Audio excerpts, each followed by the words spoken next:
एक छोटे से गांव में ललतेश नाम का एक गरीब लड़का रहता था। उसकी छोटी सी झोपड़ी थी और वह दिन रात मेहनत करता था, लेकिन फिर भी 2 वक्त की रोटी जुटाना मुश्किल था।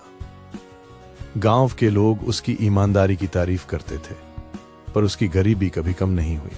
हे भगवान, मैं मेहनत तो बहुत करता हूँ, लेकिन मेरी हालत कब बदलेगी।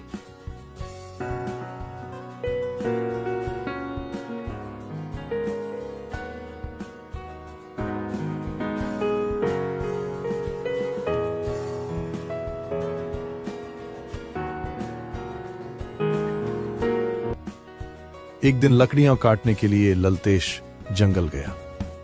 रास्ते में उसे एक बूढ़ा साधु दिखाई दिया जो बहुत कमजोर लग रहा था। बेटा, क्या मुझे थोड़ा पानी मिलेगा? जरूर बाबा, मेरे पास थोड़ा ही पानी है, लेकिन आप ही लीजिए।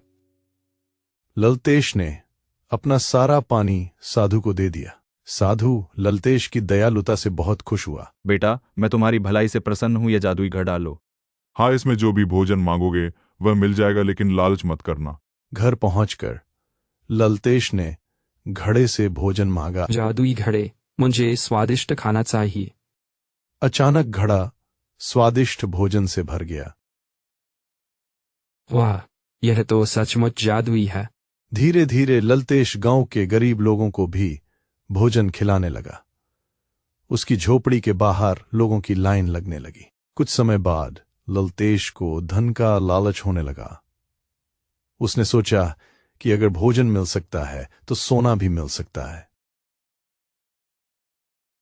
जादुई घड़े, मुझे सोना चाहिए। घड़े से सोने के सिक्के निकलने लगे। अब ललतेश दिन रात सोना मांगने लगा। वह गरीबों की मदद करना भूल गया। एक रात घड़े से अजीब आवाज आने लगी। ललतेश, तुम लालची हो गए हो।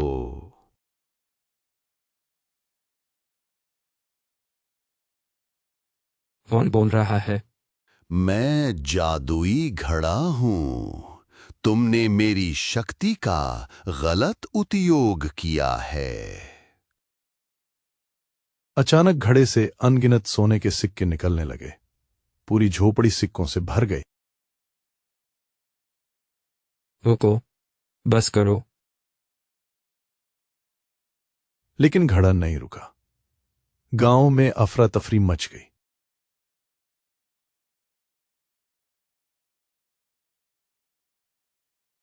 तभी वही बूढ़ा साधु प्रकट हुआ। मैंने तुम्हें चेतावनी दी थी कि लालच मत करना। मुझे माफ कर दीजिए बाबा, मुझसे गलती हो गई। ललतेश को अपनी गलती का एहसास हुआ। उसने गांव वालों से माफी मांगी और फिर से लोगों की मदद करने लगा। साधु ने घड़े का श्राप हटा दिया। सच्ची खुशी धन में नहीं, बल्कि दूसरों की मदद करने में है। मैं यह बात कभी नहीं भूलूंगा। साधु के जाने के बाद ललतेश फिर से गांव वालों की मदद करने लगा। जादुई घड़े की सहायता से कोई भी भूखा नहीं सोता था। पूरे गांव में ललतेश की चर्चा होने लगी। जब तक ये घड़ा मेरे पास है, कोई भूखा नहीं रहेगा। ललतेश बहुत अच्छा इंसान है। भगवान ऐसे लोगों को ही आशीर्वाद देते हैं।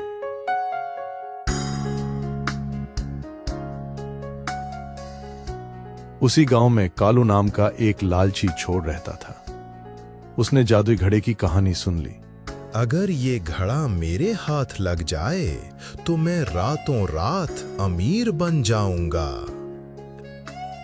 कालू कई दिनों तक ललतेश की झोपड़ी पर नजर रखने लगा। एक रात गांव में तेज बारिश होने लगी। चारों तरफ अंधेरा था। ललतेश गहरी नींद में सो रहा था। धीरे धीरे कालू झोपड़ी के अंदर घुसा। कालू ने घड़ा उठाया और अंधेरे में भाग गया।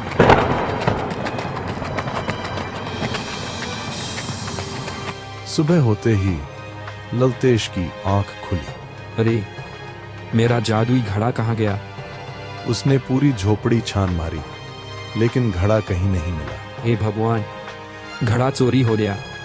अब गांव वालों को खाना मिलना बंद हो गया। धीरे धीरे लोग परेशान होने लगे। अब हमारे बच्चों को खाना कौन देगा? घड़ा वापस लाना ही होगा। ललतेश ने घड़े को ढूंढने का फैसला किया। वह जंगल, नदी और आसपास के गांवों में उसे खोजने निकल पड़ा। कई दिन बीत गए लेकिन कोई सुराग नहीं मिला। मैं हार नहीं मानूंगा। उधर कालू घड़े को लेकर जंगल की एक गुफा में छिपा हुआ था। उसने घड़े से सोना मांगा। जादुई घड़े, मुझे ढेर सारा सोना दे। घड़े से सोना निकलने लगा।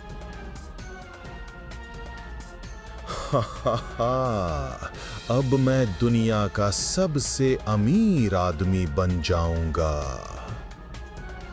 लेकिन कुछ देर बाद घड़े से डरावनी आवाज आने लगी।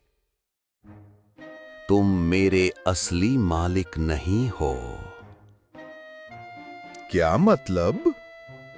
जो लालच करेगा उसे सजा मिलेगी। अचानक घड़े से इतनी तेजी से सोना निकलने लगा कि पूरी गुफा भर गई। कालू डर गया। रुको, बस करो। लेकिन घड़ा नहीं रुका। कुछ ही देर में कालू सोने के पहाड़ में फंस गया। उसी समय जंगल में चलते हुए ललतेश को फिर वही बूढ़ा साधु मिला। तुम्हारा घड़ा अभी भी सुरक्षित है। बाबा, वह कहाँ है? जंगल की काली गुफा में, लेकिन उसे पाना आसान नहीं होगा। साधु ने ललतेश को एक चमकता हुआ ताबीज दिया। ललतेश ताबीज लेकर काली गुफा की ओर चल पड़ा। रास्ते में अजीब आवाजें आ रही थी। हवा तेज होती जा रही थी। अचानक दूर उसे गुफा दिखाई दी। यही होगी वह गुफा